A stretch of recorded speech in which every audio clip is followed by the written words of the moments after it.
It started with the static. Sarah first noticed it late at night when the house was quiet and the only sound was the hum of her old television. A faint crackling, like whispers just beyond the range of understanding, barely noticeable at first. She blamed it on poor reception, but then the whispers grew clearer. She should have turned the TV off. One night, while flipping through channels, the screen froze on a station she didn't recognize. A grainy, black and white image of a man standing in a field filled the screen. He didn't move, he didn't blink, he just stood there. His features blurred as if the camera couldn't quite focus on him. The static hissed louder. Sarah changed the channel. The man was on the next station. And the next. Every channel. The volume dialed itself up.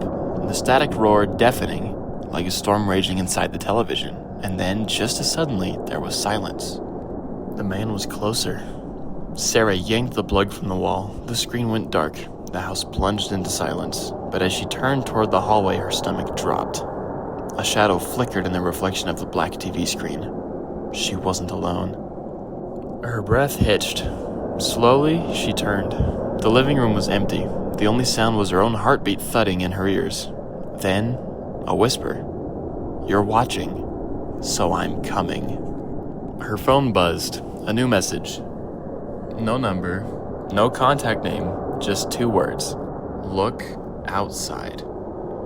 Sarah's hand shook as she moved toward the window. The street was empty, the night was still. But then she saw it.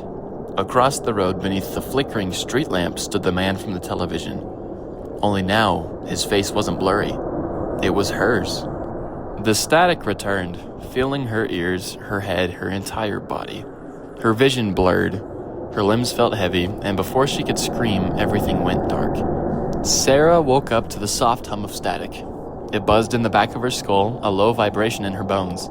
She was on the couch, the TV was on, but she didn't remember turning it back on. The man was still there, staring at her. No, not staring, smiling. His lips stretched unnaturally wide, the corners curling up like a grotesque mask. Sarah's chest tightened as she reached for the remote. The screen flickered. His mouth moved.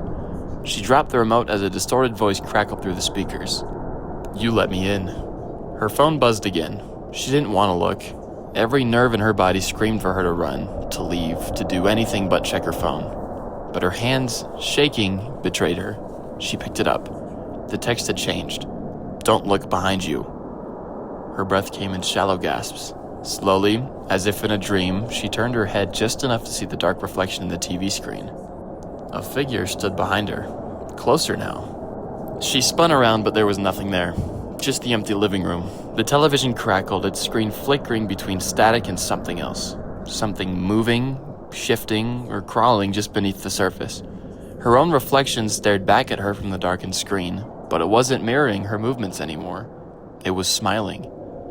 The lights in the house dimmed. The air grew thick. Her body felt sluggish, her limbs leaden, as if something unseen was pressing down on her. The screen pulsed, shadows writhing within it like something was trying to break through.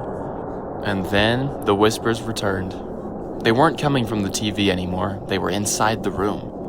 Sarah scrambled backward, her breath coming in panicked bursts. She needed to get out. Now.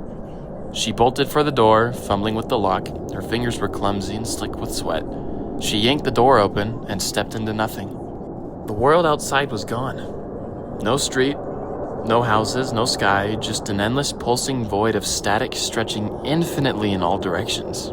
The man from the screen stood a few feet away, waiting and watching. And then, he moved. The static roared, rushing toward her, swallowing her scream as everything around her collapsed into darkness. The next morning, Sarah's neighbor knocked on her door. No answer. The television was on, flickering with an eerie, soundless static. And on the screen, a grainy black and white image of Sarah standing in an empty field played on an endless loop. She didn't move, she didn't blink, and somewhere, in another house, someone new was watching.